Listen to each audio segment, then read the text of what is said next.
Hello, नमस्कार. तुमचं स्वागत आहे माझ्या चॅनलमध्ये न्यू क्रिएशन विथ आरती.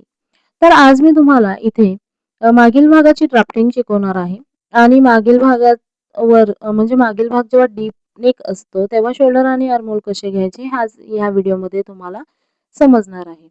बघा, मागील नेकवरच तुमचा शोल्डर आणि आर्महोल डिपेंड असतं. आता आर्महोलमध्ये झोल येतं किंवा शोल्डर उतरतं तर हे प्रॉब्लेम का होतात?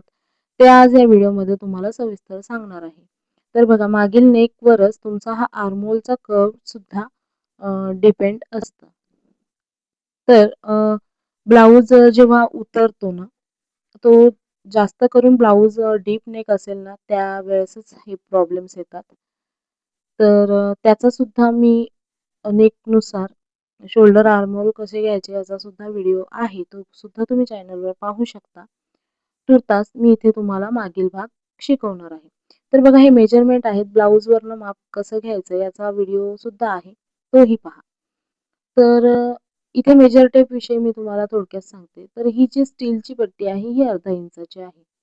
बघा, इथे 2 लाईन आणि त्याच्यापुढे 2 लाईन. असं हे पाव-पाव इंच ॲड केल्यानंतर तो अर्धा इंच होतो. त्याच पद्धतीने ते पावणे 1 इंच, 1 इंच असं 1 इंच म्हणजे क्वार्टर इंच ॲड झाल्यावर ते 1.25 इंच आणि 1.5 इंच या पद्धतीने. बघा, इथे 1.5 इंच, 1.25 इंच, त्यानंतर 1 इंच, पावणे 1 आणि अर्धा इंच. आता अर्धा इंच ही तुमची बघा इथे स्टीलमध्ये गेली आहे.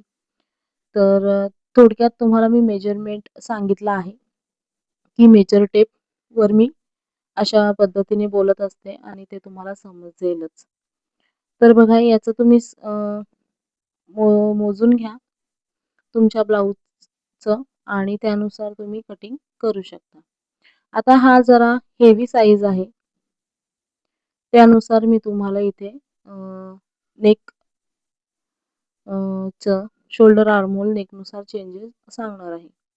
कमी साईज असेल तर ते सुद्धा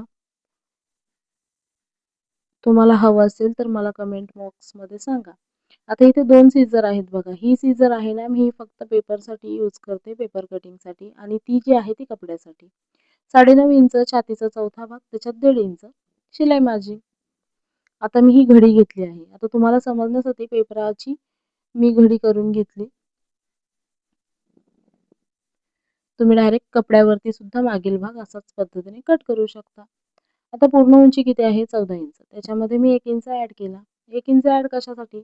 तर वरती शोल्डरमध्ये जाणार अर्धा इंच स्टिचिंगसाठी आणि खाली अर्धा इंच कमरेमध्ये जाणार स्टिचिंगसाठी. आपण जेवढं स्टिचिंगसाठी सोडणार आहोत ते लक्षात ठेवायचं आणि तेवढंच सोडायचं. त्याच्याने सुद्धा स्टिच करायचं. त्याच्याने सुद्धा फिनिशिंग खूप छान येते. आता ही आपली उंचीची लाईन झाली आहे पूर्ण उंचीची. आता आपण जाऊया शोल्डर लाईनवर. तर शोल्डर मी जेव्हा क्लायंटचं अंगावर मोजलं ते 15 इंच होतं. त्याचा हाफ केला 7.5 इंच. तुम्ही ब्लाऊजवरती पण डायरेक्ट मोजू शकता. डीप नेकनुसार असेल तर. ब्लाऊज जर डीप नेक असेल तर. पण आपण बोट नेक असेल तर सहसा 7.5 तर 7.5च घेतो. कारण त्यावेळेस नेक डीप होत नाही ना, पसरत नाही. तर आता इथे बघा, इथे मी डायरेक्ट 5.25 इंच घेतला.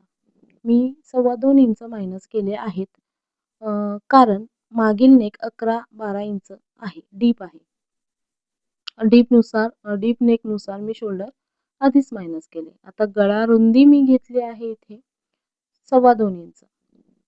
तुम्हाला पसरट हवा असेल तर तुम्ही 2.5 इंचापर्यंत सुद्धा घेऊ शकता. काहीच हरकत नाही.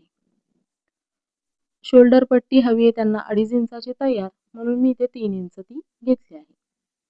आता इथे ही जी लाईन आहे ही आहे आर्महोलची लाईन. ती 6 इंचावरती उतरवली आणि आता मी चेस्टची लाईन आखून घेते बघा. छातीचा चौथा भाग आणि त्याच्यात 1.5 इंच शिलाई मार्जिन. ही वरची लाईन नाही घ्यायची. इथे मी 1.5 इंच घेतलंय. बघा, हा मागील नेकवरच हे सुद्धा अवलंबून असतं.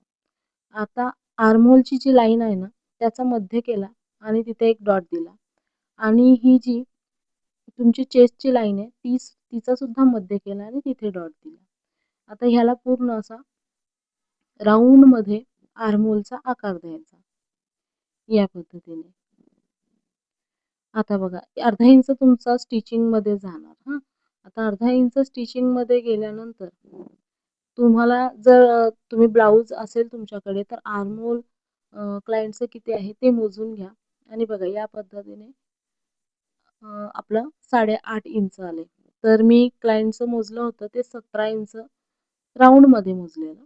ते भरलं होतं. तर त्याचा हाफ केला तर 8.5 इंच परफेक्ट येतंय. म्हणजे आपला आर्महोल सुद्धा परफेक्ट येणार आहे. जर तुमचं आर्महोल परफेक्ट असेल ना, तर गळा रुंदी तुम्ही 2.5 इंच केली तरी पण ते उतरणार नाही. आणि जर तुम्ही नॉट नसेल लावणार तर 2 इंच, 2.25 इंचापर्यंत तुम्ही ठेवू शकता. हे तुमच्यावर आहे. आता बघा कमरेचा चौथा भाग 8.5 इंच म्हणजे कमरेचा चौथा भाग घेतला आपण आणि त्याच्यापुढे 1 इंचाचा टक्स जाणार तुमच्या मागच्या साईडला आणि त्याच्यापुढे 1.5 इंच शिलाई मार्जिन. या पद्धतीने घेतलंय आणि मी ही लाईन आखून घेतली. ही फक्त शिलाई मार्जिनची लाईन आहे. आता बघा त्याच्यानंतर त्याचा मध्य केला आणि तुम्ही 4 इंच 4.5 इंच टक्स घेऊ शकता. त्याआधी ते सुद्धा नेकवरच डिपेंड आहे. जर नेक तुमचा 13 इंचापर्यंत असेल तर 3 इंचापर्यंत सुद्धा तुम्ही ती घेऊ शकता. आता खाली बघा मी 3 इंच विड्थ घेतली आहे नेकची आणि वरती 2.25 इंच घेतले आणि या पद्धतीने नेकला तुम्ही हवा तो आकार देऊ शकता. मी इथे गोलवा आकार दिला आहे आणि हा सुद्धा खूप छान पद्धतीने झालाय. आता हा टक्स मी घेतला 4.5 इंचावरती आणि जेवढं आपण सोडलं होतं तेवढंच इथे टक्सचं मार्जिन घ्यायचं आणि स्टिच करताना तेवढंच स्टिच करायचं. तर हे मी पेपर कटिंग दाखवली आहे. तुम्ही डायरेक्ट कपड्यावर सुद्धा काढू शकता. आता हाच 38 साइजचं पेपर कटिंग आहे. ह्याच्यानुसार आपण शोल्डर आणि आर्महोल सांगितले.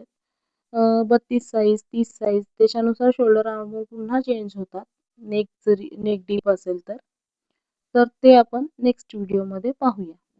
आता बघा हे असं आपण कापून घेतलंय आणि तुम्हाला आता मी व्हिडिओच्या शेवटी बोनस टिप सुद्धा देणार आहे. तुम्हाला व्हिडिओ आवडला असेल तर जरूर लाईक करा आणि अजून व्हिडिओ तुम्हाला पाहायचे असतील तर चॅनलला सबस्क्राईब पण करून ठेवा.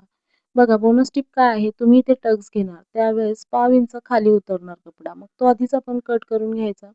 याच्याने ब्लाऊजची फिनिशिंग छान येते. इथे शोल्डरमध्ये सुद्धा पाव इंच मी आधीच कट करणार आहे. याच्याने नेक उतरत नाही. तर व्हिडिओ पाहिल्याबद्दल धन्यवाद. Bye bye.